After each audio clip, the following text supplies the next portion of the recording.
Olá, professores, tudo bem? Eu sou o Rodrigo, formador da Copete. Eu sou branco, tenho cabelos e olhos castanhos, uma tatuagem de fogo no braço e barbas longas, hein, gente? E sejam bem-vindos a mais um planejamento de aula. Hoje nós estudaremos a semana 5 das aulas 9 e 10 do ensino médio de robótica. Depois nós temos ainda a semana 6 com as aulas 11 e 12 e a semana 7 com as aulas da 11 até a 14. O planejado para o estudo dessa aula é que ela aconteça mais ou menos em 3/3.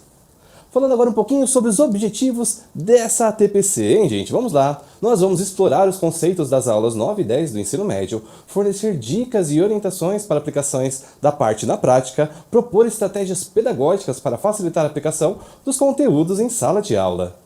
E a aula 9 e 10, gente, basicamente é uma diversão desplugada. Nessa aula, os alunos vão realizar de forma desplugada atividades em grupo, focadas ali em pensamento computacional. E as habilidades a serem trabalhadas nessa aula são a EM 13CO18, que é planejar e gerenciar projetos integrados às áreas de conhecimento de forma colaborativa, solucionando problemas usando diversos artefatos. Essa aula também está em nosso escopo sequência. E aí, professor, você está com todos os materiais em mãos?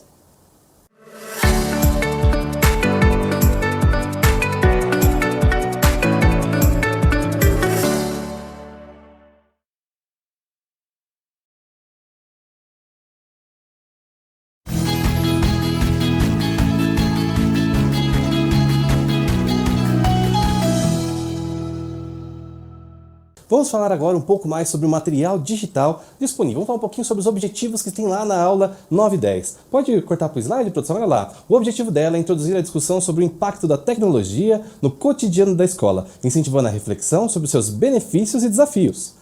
E para começar toda essa discussão, qual que é a parte mais importante para você aí, professor, que está nesse momento de planejar a sua aula? Você tem uma turma de ensino médio, uma turma para uma aula de robótica. O seu primeiro passo de organização e de planejamento para essa aula é organizar os seus alunos em grupos. Ou seja, já organizando essa aula de robótica de uma maneira mais eficaz, converse com seus alunos e organizem eles em grupos. Uma dica é que em cada grupo você tenha um aluno líder para te ajudar ali durante a aula. E para começar a atividade do material digital, imaginando que eles já estão em grupos e que tem até um líder de aluno ali em cada grupo para te ajudar, um aluno que consegue ter mais facilidade em robótica, mais facilidade em conversar com os próprios colegas nessa gestão, a gente vai falar um pouquinho agora da atividade, que é o quê? O que vem de sugestão no material digital é que você separe folhas sulfites, ou então o aluno use a própria folha do caderno dele e ele vai escrever ali vantagens e desvantagens do uso das tecnologias. O objetivo, professor, é criar reflexão com seus alunos. Você vai ter que andar pela sala de aula, verificar o que cada grupo está fazendo e, nesse momento dessa aula, durante todo o período, vai ser uma aula de atividades desplugadas. Você pode até explicar para os seus alunos o que são essas atividades desplugadas, porque aula de robótica, né, não sei, o aluno talvez pense que toda aula a gente vai construir um robô, vai programar algo, e nem sempre a gente tem que explicar as partes teóricas. E a gente pode explicar isso com oficinas desplugadas, o que é bem interessante, não é mesmo? Voltando aqui o foco no nosso material digital, olha só, nos slides 9 ao 10, você vai ter todo um conteúdo teórico para você falar com seus alunos sobre essas atividades desplugadas. Você pode mostrar para os seus alunos a importância educativa de uma atividade desplugada, para que ela serve, como você pode usar em sala de aula, e também no slide 9 até o 10 tem uma atividade de criação de fluxograma. Mas para o ensino médio, a criação de um fluxograma, para ficar mais atrativo, você pode pedir que os seus alunos façam um fluxograma focado no seu dia a dia. Pode ser até com o passo a passo que ele faz para chegar até a escola, o passo a passo que ele faz para escovar os dentes ou fazer a higiene pessoal. Você pode dar qualquer exemplo que o aluno goste ali, que ele veja sentido. E a parte mais interessante é que depois da construção desse fluxograma, você solicite que esses grupos socializem o que cada um criou. Você também ande pela sala, né, incentivando a criação desse fluxograma junto aos seus alunos. O passo a passo está no nosso material digital, do slide 9 ao 10. E vem agora também, a partir da criação desse fluxograma, a parte mais legal dessa aula, que é falar um pouquinho sobre jogos e brincadeiras. Por quê? Nós teremos nessa aula de hoje, nessas duas aulas, uma atividade desplugada que é um jogo. Então, nada melhor do que dar introdução aos seus alunos sobre jogos de tabuleiro, como funcionam jogos de forma desplugada. E todo o material digital vem com esses exemplos para deixar mais lúdico e mais fácil do aluno entender. Voltando aqui nos slides, olha só, pode cortar, gente, ali? Nós temos, no final dos slides 6 até o 9, a introdução ao jogo que será feita essa aula, que é um jogo de pontinhos. Na verdade, a ideia, professor, é que você use um equipamento, né, que você separe, pode ser até a televisão da sala de aula, ou então um espaço com projetor, e você acesse o link que está no material digital para realizar essa atividade de forma plugada. Por quê? Seria um exemplo para mostrar para os seus alunos, olha gente, esse jogo aqui que eu estou mostrando aqui no computador, que eu estou mostrando aqui na tela, vocês vão fazer de forma desplugada. Então seria um momento de você, com o seu notebook ou com o seu equipamento aí da escola, acessar essa plataforma, ou acessar pela TV, e mostrar para os seus alunos, olha gente, esse aqui é o jogo que a gente vai fazer de forma desplugada. E você até joga com ele, joga de forma colaborativa. O importante é que os seus alunos tenham essa vivência e essa introdução a esse jogo de forma plugada, para depois eles vivenciarem ele de forma desplugada. Você pode também optar por outras metodologias. Um exemplo, ao invés de usar a TV que tem lá na sala de aula e o equipamento que você separou, você pode, por exemplo, com antecedência separar ou notebooks ou tablets, caso a sua escola possua, deixar um em cada grupo e você pode pedir que seus alunos entrem nessa plataforma junto com você. E com seus alunos entrando nessa plataforma, eles vão vivenciar o jogo de pontinhos, que é praticamente um jogo, né? Um jogo bem antigo, onde cada personagem vai fazendo um tracinho e ele vai dominando um espaço cada vez maior. A vivência com seus alunos e esse planejamento para a sua aula é essencial, professor. Isso tudo planejando uma aula ali com os alunos todos organizados em grupos. A partir de agora, a gente vai entrar agora nas questões, gente. Vamos lá.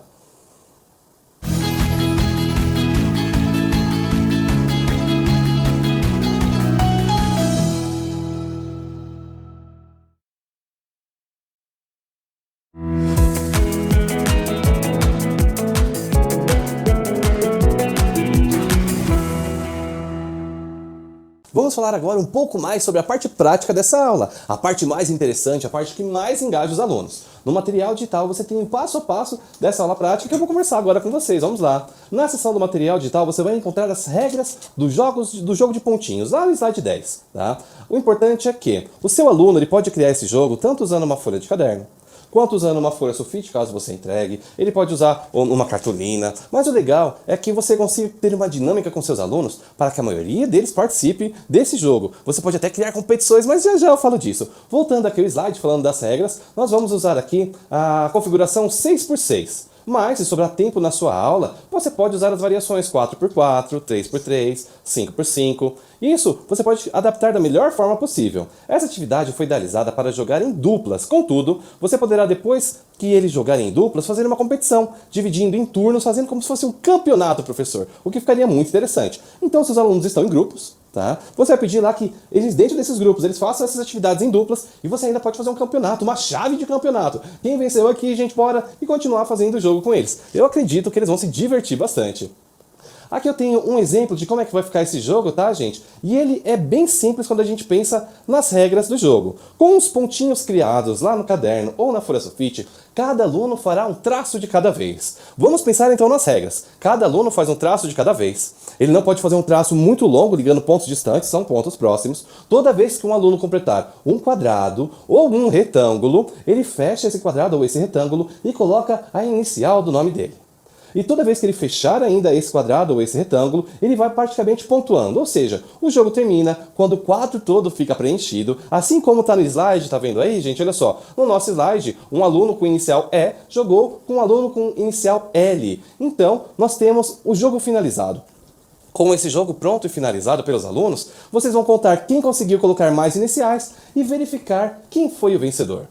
Esse jogo ele vem para deixar lúdico, basicamente, os conceitos de algoritmo, os conceitos de pensamento computacional inserido à aula do seu aluno. E a parte mais interessante é que os alunos adoram competir, não é mesmo? Então, quando um grupo terminar, e eles vão ficar felizes por terminarem, você também tem que conversar com os alunos que perderem o jogo, para descobrir também que, caso ele não tenha vencido, ele pode tentar novamente, que não tem problema algum, tudo bem?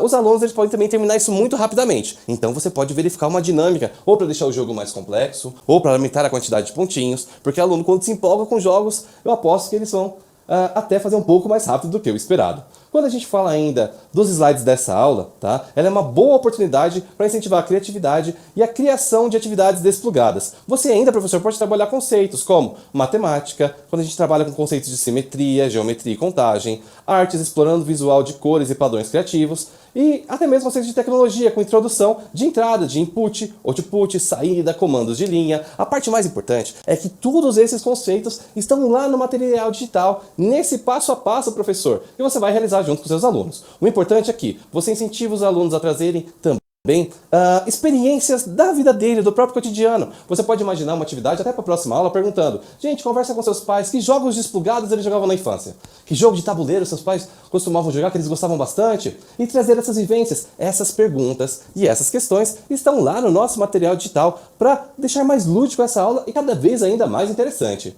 Uma parte agora muito importante da nossa aula, hein, professor? Essa aula, ela vai ter uma atividade a ser postada. Ou seja, antes dessa aula, em seu planejamento, o senhor vai ter que entrar lá no repositório de tarefas, utilizar esse código localizador e seguir o passo a passo para fazer a postagem desta atividade, desta tarefa aos seus alunos. E a parte mais importante é que, para uma aula dessa acontecer, vou imaginar então essa aula desde o início. Ela foi uma aula que os alunos ficaram em grupos. Utilizaram folhas de sulfite ou então folhas do próprio caderno. Em alguns momentos, inclusive nesse momento, como tem uma postagem de tarefa, eles vão precisar de equipamentos. Então, professor, você tem que separar com antecedência, informar para a equipe gestora, ou então até a sala que você vai levar, para que ele tenha lá ou computadores, notebooks ou tablets, os equipamentos que a escola vai te fornecer, para que o aluno consiga fazer a postagem dessa tarefa lá na aula. E é importante que, se os alunos estão em grupos, que cada aluno logue, realize a atividade, ele desloga, entrega o equipamento para o colega, o outro loga, realiza a atividade e eles realizem isso de forma em grupo. Lembrando que, na postagem dessas tarefas existem dois tipos, as que têm correção automática e as que têm foto, que são aquelas que o aluno precisa tirar uma foto com a webcam. A parte mais legal, hein, professor? Essas que são de correção automática são as alternativas. O senhor não precisa nem se preocupar em entrar para corrigir, que o sistema faz isso por você. E falando agora aqui da nossa última etapa do nosso planejamento de aula, chegou uma parte bem importante, hein, professor? Você vai tirar agora um print da tela se está assistindo isso pelo celular, ou vai pegar o celular e ler aqui esse QR Code e avaliar a gente. Conversa aqui, tá curtindo esse momento de planejamento? Você tem sugestões de melhora? Comenta, que a gente lê todos os comentários que vocês registram, hein, gente? Muito obrigado pela atenção de todos e boa aula, hein, professor? Até a próxima, até mais, tchau, tchau!